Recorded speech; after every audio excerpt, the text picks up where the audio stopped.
George Washington was not here, nor was he in Philadelphia, where the Declaration of Independence was signed. He was actually headquartered in New York City.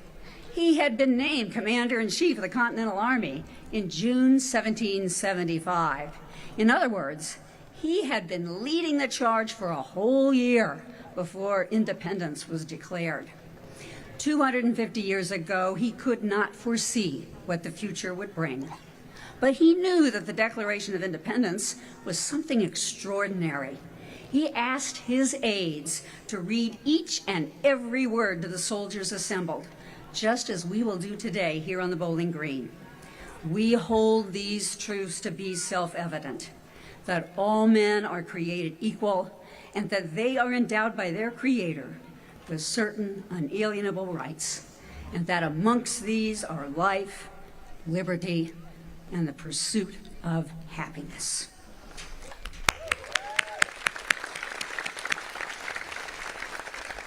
Americans are not united by geography, race, religion, or ethnicity. Our shared identity is rooted in principles and habits of human equality and liberty, set out in the Declaration, the Constitution, and Bill of Rights. With those rights come great responsibilities, and in your oath of citizenship, you will reaffirm this fundamental relationship. Here at Mount Vernon, we are grateful for this country and the people who made it possible. That is why nearly 175 years ago, when this place was falling down and threatened by development, a group of women, the Mount Vernon Ladies Association, came together to save Washington's home for the American people and to dedicate ourselves to educating the world about the great man who lived here. Here at Mount Vernon, we honor Washington for being the indispensable founder, the man who won the war, chaired the Constitutional Convention, and became our first president. We honor Washington for imagining a great republic that could secure the blessings of liberty, civilian rule, peaceful transfer of power, and the rule of law. And today we especially honor and remember Washington for recognizing that the power of our country lies in informed and engaged citizens. And by that I mean all of you.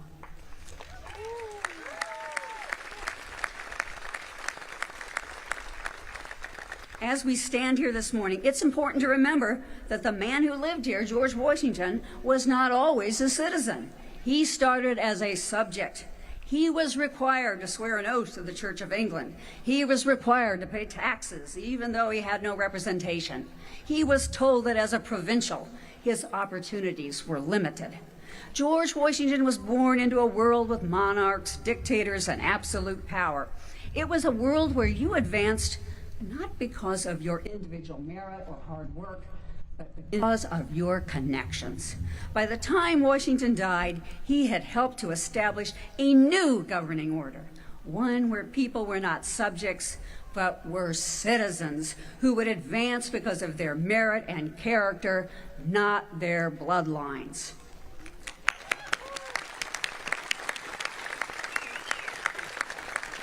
What happened in 1776 and after was truly revolutionary, but that story did not end in 1776. Living in our democratic republic is not a spectator sport. That's why we're here today in this ceremony, and that is why we welcome people here each and every day at Mount Vernon. To ensure that our country endures, we as citizens must be active stewards of our liberty. The founders had many diverse views, but they were clear on one thing. Declaring independence was just the first step. They called their work an experiment. They knew that the system that they had created was far from perfect and that it would take time to make its aspirations a reality. They knew to endure and to evolve, all of us would have to play a critical role in advancing, renewing, and protecting the values that undergird our nation. I hope you will be inspired today here at Mount Vernon and become an active player in this experiment of human freedom that George Washington made possible. Please take advantage of the membership in your Mount Vernon bag. Please tour the house and visit the newly reopened Education Center, which I might add are all air-conditioned. We are pleased that your journey as a citizen starts here, and we extend our sincere thanks to the United States Citizenship and Immigration Services for our wonderful partnership. Now let us welcome Amris Heaton, Field Office Director for the USCIS, and again, congratulations to all of you. Good morning, and thank you, Dee Dee, for welcoming us all here today. I'm thrilled to welcome you, your family, friends, and the guests to today's special naturalization ceremony here at George and Martha Washington's Mount Vernon. I want to thank the wonderful team here at Mount Vernon for hosting us on this special occasion to celebrate America's 250th year of freedom. I am honored to introduce you to the distinguished guests who have joined me today to celebrate your citizenship. You've already met Ann Dee Neal Petri, 24th Regent, Mount Vernon Ladies Association, Dr. Douglas Bradburn, President and CEO of George Washington's Mount Vernon, and Chris Mendez, Section Chief of the Washington Field Office. And not on stage, I would like to acknowledge Jessica Lynn, vocalist covering DC, Maryland, and Virginia. And Jackie Marmol, Regional Director, Office of U.S. Senator Mark Warner. And when you pick up your certificate, she'll be on hand to greet you. Again, thank you for joining us for this special 4th of July ceremony. To officially begin our ceremony, everyone please rise and place your right hand over your heart for the national anthem as I welcome one of our favorite vocalists, Jessica Lynn, to perform.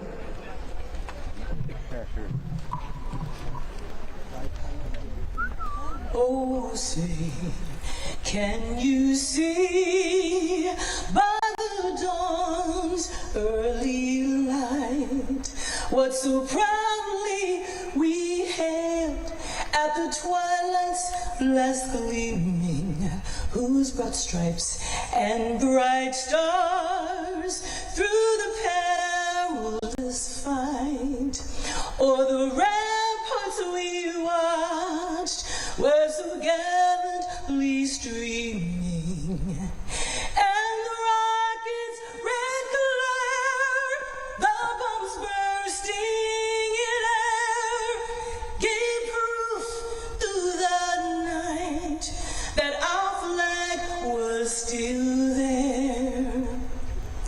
Oh, say does that star-spangled banner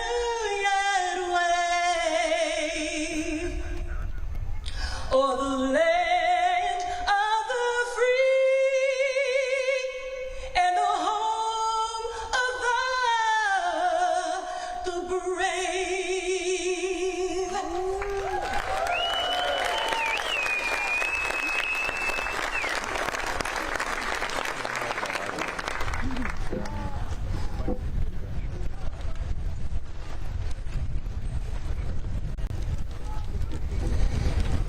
Good morning.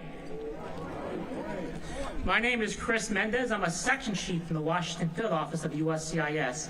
It is a great honor to be a part of this exciting and important day of your lives. When I call your country, please stand and remain standing. You come from many backgrounds, but soon you will all stand as one. Albania, Bangladesh, Belarus, Bolivia, Brazil, Bulgaria, Cameroon, China, Colombia, Cuba, Dominican Republic, Ecuador, Egypt, El Salvador, Ethiopia, Germany, Ghana, Greece, Guatemala, Guinea, Honduras, India, Indonesia, Iraq, Italy, Jamaica, Jordan, Kazakhstan, South Korea, Lebanon, Malaysia, Mexico, Mongolia, Morocco, Nepal, the Netherlands, Nicaragua, Pakistan, Peru, Philippines, Poland, Russia, Taiwan, Thailand, Trinidad and Tobago, Turkey, Ukraine, United Arab Emirates, United Kingdom, and Vietnam.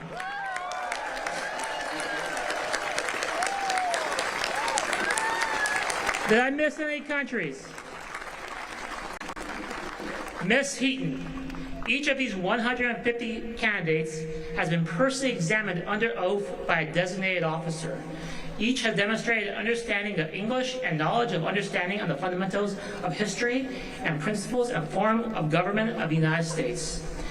Each has been found to be a person of good moral character, attached to the principles of the Constitution of the United States, and well disposed of the good order and happiness of the United States. The government investigations have been completed in their cases, and each has been found to meet all the requirements of the law to be naturalized. Mrs. Heaton, please administer the oath of allegiance to these candidates.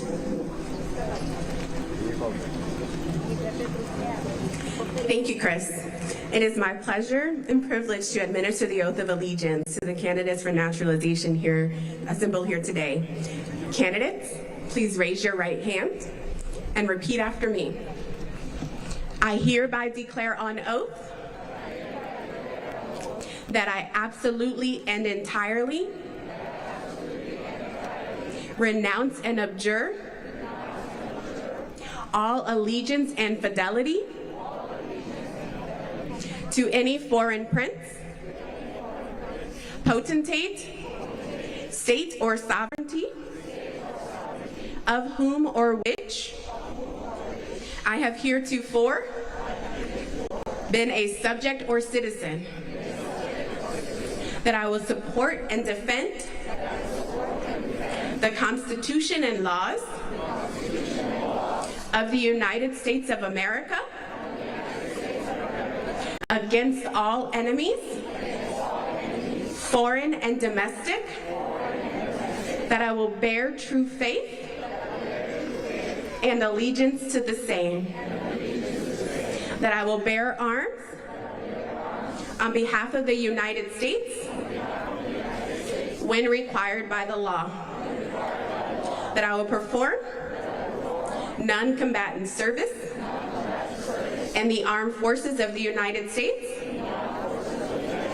when required by the law, that I will perform work of national importance under civilian direction when required by the law, that I take this obligation freely without any mental reservation or purpose of evasion, so help me God. Congratulations, you just became U.S. citizens.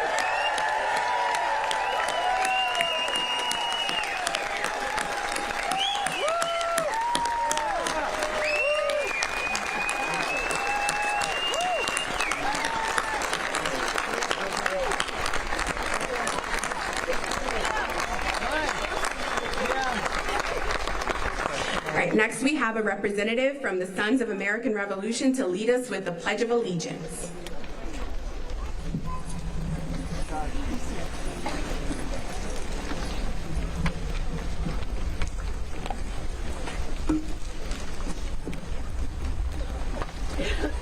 Good morning.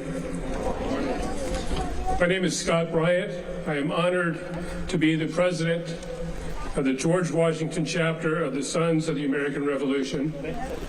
The Sons of the American Revolution was organized in 1889. It is a patriotic, educational, and historical organization dedicated to preserving the memory and legacy of those courageous men and women who fought for the independence our nation celebrates today.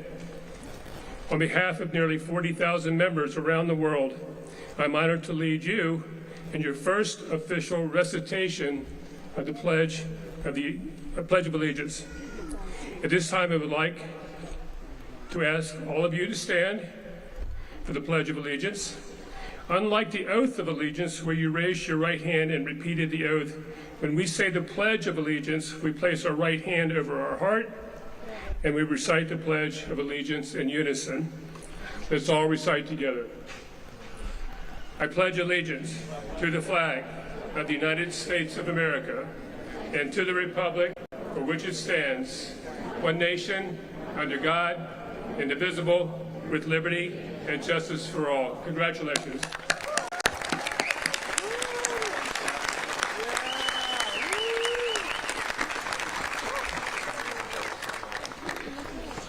You may be seated. It is now my pleasure to introduce Dr. Douglas Bradburn, President and CEO of George Washington's Mount Vernon. Dr. Bradburn joined Mount Vernon in 2013 as the founding director of the George Washington Presidential Library. He is an award-winning author and a distinguished scholar of early American history. Before joining Mount Vernon, Dr. Bradburn served as chair of the history department at Brighampton University, State University of New York. He holds a PhD in history from the University of Chicago and a BA in history and economics from the University of Virginia. Please join me in welcoming Dr. Douglas Bradburn.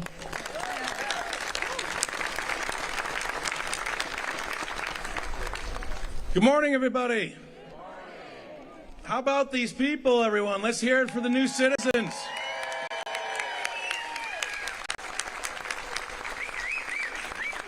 So my name is Doug Bradburn. I have the pleasure and honor of serving as the president of this great place, George Washington's Mount Vernon. I want to particularly thank our partners at the USCIS for being here today.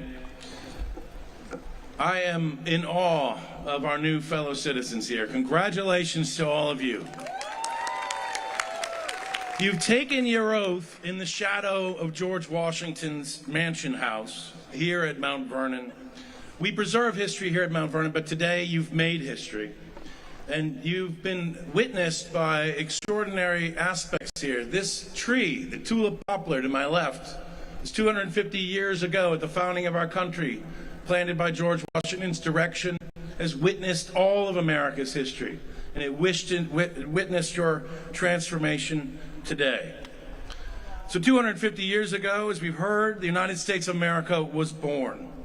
On that day, the men and women in revolt in the United Colonies became new citizens of the United States of America. They pledged their lives, their fortunes, their sacred honor, and they renounced their foreign allegiance and pledged themselves to one another. We are all here today together because of that choice, a quarter of a millennium ago. That's incredibly powerful, the power of choice, that human beings can freely choose to come together to try to make the world a better, more just place. They proclaimed a new nation where the people were sovereign. How do we like that? We like the people being sovereign. Where all the citizens would be equal, where the government existed to protect the natural rights of life, liberty, and the pursuit of happiness. Today, you, our newest citizens, have reenacted that revolutionary and dramatic choice. You've renounced your foreign allegiance. You've promised to support and defend the United States of America. From strangers in a strange land, you've become neighbors. You've become our fellow citizens. You've become part of the sovereign people. Just like the patriots 250 years ago, you have become American patriots. You have become us. The only thing we ask, of course, is that you stop calling that game football and you have to call it soccer from now on. I know, it's a tough transition, but it's soccer, as everybody in the United States knows. Thank you for joining our team. We are delighted to have you, and I think we are the winners in this bargain, because you've now given us your dreams, your passions, your talents, your skills, your energy, your ingenuity. The stories what brought you here today, your stories of sacrifice, of resilience, of grit, the hardship you've gone through, the education you've done, all the stories that are part of you now become American stories. When people ask me, what are American people like?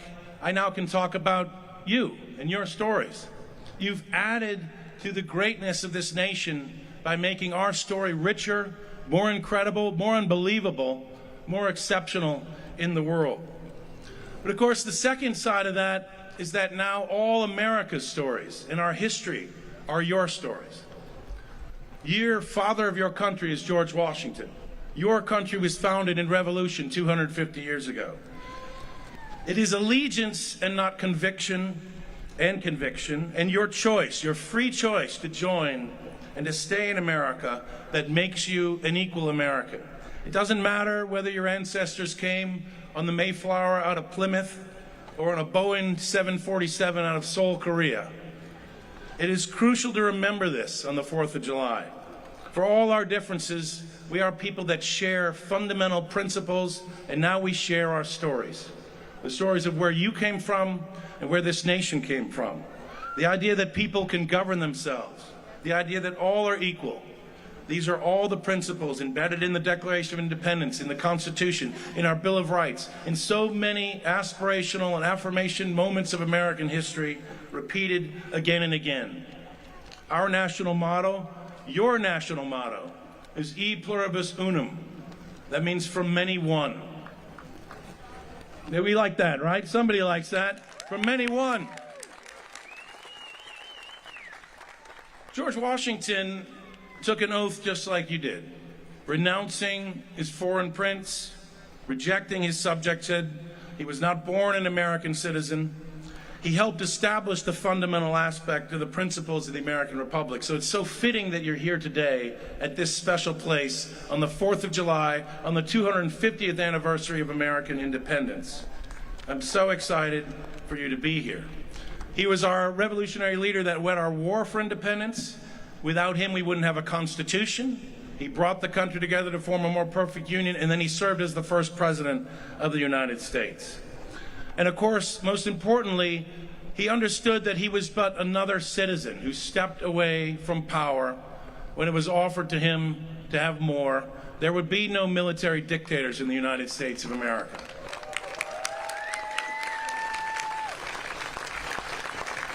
For Washington, the founding of this United States, for everybody, was always considered to be a great experiment in self-governance. He called it an experiment in human happiness under civil society. That experiment did not end in 1776. It didn't end with the Constitution.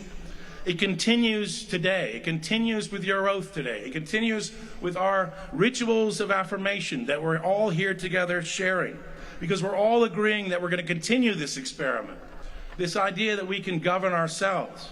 And it's a daunting task, because the point of being a free nation is that we get to choose our future. It isn't about relitigating the past over and over again. It's about what do we want tomorrow to look like? What do we want to do together? And that's both the gift and the burden of free government. The gift because we are in charge, the burden because we have no one else to blame, no one else to look to but ourselves, but each other. If we don't see things in our society that need improvement, we have the power to change those things. That's the experiment, and that's the burden. I'm delighted you're joining us in this incredible journey to make the world stronger, safer for all. So here at Mount Vernon, the past, present, and future are coming together today. And I envy you this exciting moment. You're born again in liberty on America's birthday. I'm honored to share the country with such a remarkable group of citizens. America is ours. Let's make the best of it together. Thank you all so much. Congratulations. Let's hear it for the new citizen.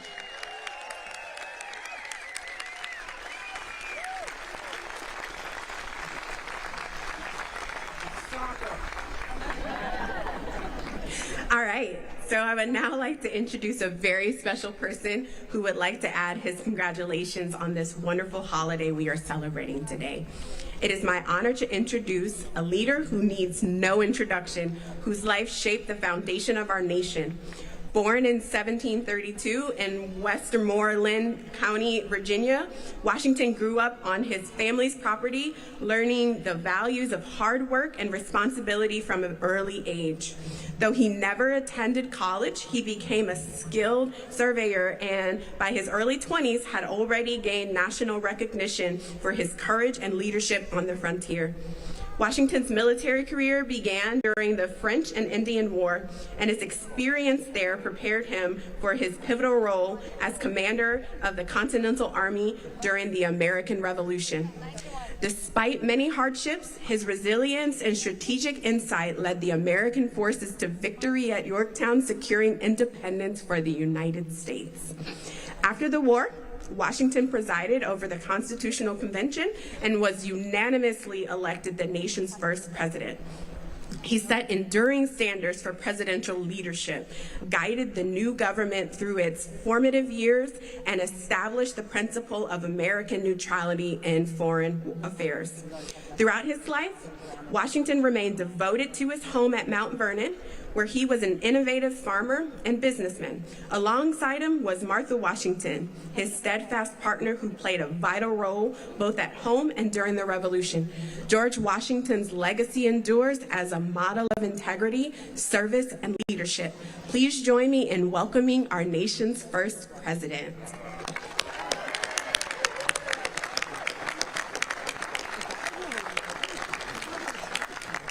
Gentlemen, ladies, neighbors, and honored guests, welcome. I would particularly like to extend greeting to those of you who have just taken the oath to be citizens of the United States. To you, I would like to say you are welcome here.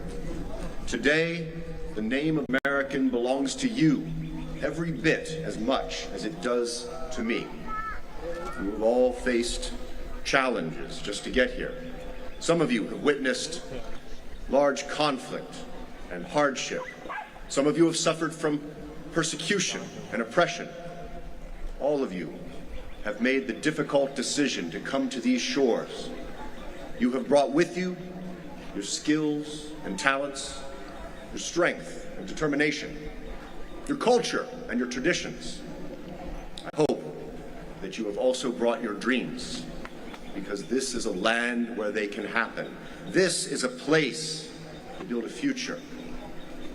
And it doesn't matter who you are. It doesn't matter where you came from. The bosom of America stands ready to receive not only the opulent and well-respected stranger, but the oppressed and persecuted of all nations and religions. So, my fellow Americans, to you I say simply, welcome home.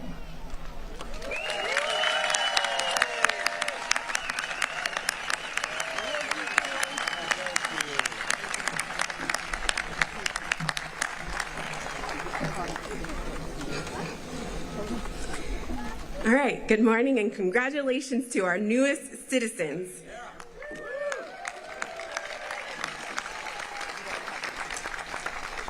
On behalf of the Washington Field Office, I would like to thank our speakers once again, Ann Dede Neal Petri, 24th Region Mount Vernon's Lady Association, Dr. Douglas Bradburn, President and CEO of George Washington's Mount Vernon, Chris Mendez, Section Chief of Washington Field Office, George Washington, the first President of the United States. And also thank you to the Mount Vernon staff for collaborating with us to host this special celebration. And last but not least, thank you to my Washington Field Office team. I appreciate each and every one of you. Thank you.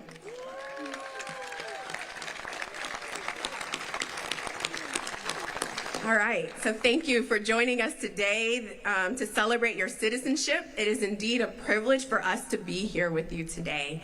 As we celebrate America's 250th birthday and our founding fathers' indelible impact on our great nation, our hosts from Mount Vernon encourage you to take time to enjoy a tour of the mansion and explore the rest of this great site. Additionally, I encourage you all to take time to register to vote today so you may fully participate in our democracy.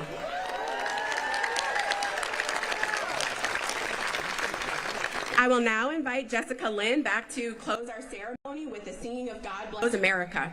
After God Bless America, you will retrieve your certificates. You will need to go into the line back there as you assign that you were, as you check, you were assigned a number on your packet. So you'll go back there to the table associated with the number on your packet. It's really important that you get into the correct line. Number 1 starts over here, number 7 is over there. My team is back there to help you and to pass out your certificates. So you have to get in the right line to get your certificate, okay? All right. And enjoy the rest of your day. But before I hand it over to Jessica, let's have one final round of applause for America's newest citizens.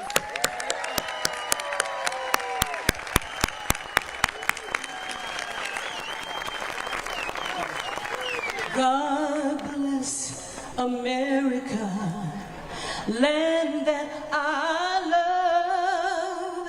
Stand beside her and guide her through the night with the light from above. To the mountains, to the prairies, to the oceans, wide with foam. God bless America, my home, sweet home. God bless America, my home, sweet, sweet home. Welcome to America!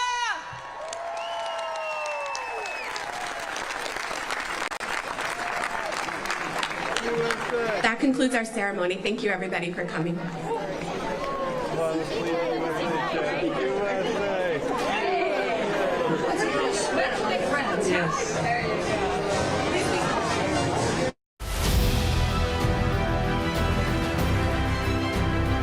C-SPAN's coverage of America 250 is supported by Comcast, NBC Universal.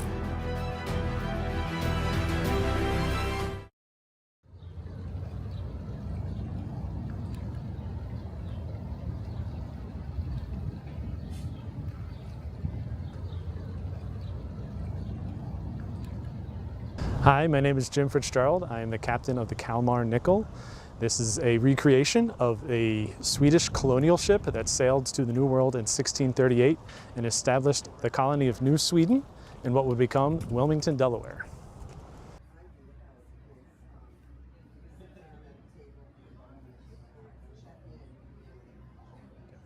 We're a nonprofit educational foundation, and we take the school children of Delaware out on trips on the water. We actually take them sailing, and we teach them all about, and while we're doing that, we teach them all about what life was like for a sailor, as well as what the establishing a colony in the New World was like, and especially the story of the New Sweden colony. So the original Kalmar Nyckel came to the New World to establish a colony, mostly as a trading post. They were a little late to the colonial game, to a lot of the other superpowers, but like any superpower, they wanted to expand their influence around the world and increase their economic opportunities. What they were really coming to the New World for was the beaver fur trade. And one of the last kind of frontiers for that, so to speak, was the South River, which would become the Delaware River. Hadn't really had a lot of established forts or colonial presence yet, and so they decided. So they chose that as the spot to go, and they had a somewhat successful colony for 20 years, but it eventually dried up, or eventually got taken over by the Dutch after some, we'll just say, disputes over land between each other. But yeah, the driving force was the beaver fur trade in order to make beautiful felt hats. All right, and here at the forward end of the ship, you find our windlass. This is a human-powered machine, as we like to call them. It operates a lot like a winch or even a fishing reel. You can tie a line around it and use these windlass bars and put 2 sailors on them at a time and crank it around. The pawl then ratchets, like so. And put that over there out of our way. I can't use it because the dock line is attached, but You're going to crank it around like this, 1, 2. This pawl ratchets in and out and then saves the workload you just did. Now, every time you crank that around, it gives you about 6 inches of rope. So if you have 300 feet of anchor cable out there, you're doing this for a very long time. So we also still use this type of old style machinery to actually uprig and downrig our ship. So all that rigging you see aloft, that is stuff that we put up there using these machines. Pretty cool stuff. The area up under the deck here is called the forecastle. And inside there, we believe in the original colonial ship, that's where sailors would have slept, lived, stored their chickens and pigs, and also had a stove for cooking. These days, we keep all of our extra rope, our climbing belts up there, also our paint locker as well, so that we could use it more as a storage space for items instead of people now. One of our cool showpieces up here is our ship's bell. Most modern ships have some type of bell-making apparatus, especially recreation tall ships, but way back in 1638, we do not believe there was not a tradition to have a bell. But in our modern ship, it was a tradition for ships to have one, so we put one in. But the tradition we keep is that we don't polish the bell. That is a Swedish tradition that if you polish the bell, you bring bad luck onto the ship. So we don't do that here. Making our way back aft, you will pass by a couple of cannons. Okay, these are usually called guns on ships. We have 2 6-pounders up here and 2 3-pounders as we make our way aft. All right, the interesting tidbit about our guns here is the raised seal you see on top of there. That seal was lifted from the guns that were on the ship the Vasa, which was the ship that was recovered from Stockholm Harbor and raised up and is now in a museum in Stockholm, Sweden. And we got special permission from the King of Sweden to use that particular seal. Moving further aft, you will come across another one of our simple human-powered machines. This one is called a capstan, and we use it to lift heavy things aloft. And you see I put a bar in here. This is one of our demonstration bars. Our actual capstan bars, which are the ones you see out here on the bulwark of the ship, are much longer. You can fit 2 adult sailors on them. And so how you use it is you go ahead and put your chest right up against it and your arms underneath, and you just drive with your legs as you go around. And you step up when you get to our wonderful engine room hatch, work your way around. And then anytime you need to stop it, you would go ahead and stick your pawl in there, and it stops it and saves your workload. Okay? And instead of the line going over the top of it, obviously it just comes down around the bottom, and that's where you see all these wonderful wear marks. And that's proof that we do actually use this on board.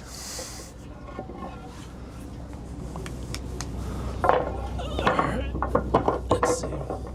Now, us being a 17th century ship, we get to have lots of cool carvings on our ship. Now, we do not know what type of carvings were actually on the original Kalmar Nyckel. There was no imagery left of it. There was no blueprints, no real surviving deep descriptions of it. So when we built the recreation, we were able to decide whatever we wanted went. So if you look up here, we have a couple of demon dogs on either side. And then we also have watchdogs as you make your way up the stairs there. So our watchdogs, they have a couple of details that are really cool. They have an inside, their inboard eye is closed so that they stay blind to the shenanigans of the sailors. And the outside eye is open, meaning they're keeping a weather eye out to sea. Hence the name watchdogs. Now we named ours, the one on starboard is Starbuck, and the one on port side is Portly, because he's chubbier. Yeah. All right, we're gonna go ahead and make our way underneath into the coach here, where we get to see another really cool thing. I got this here. Yeah.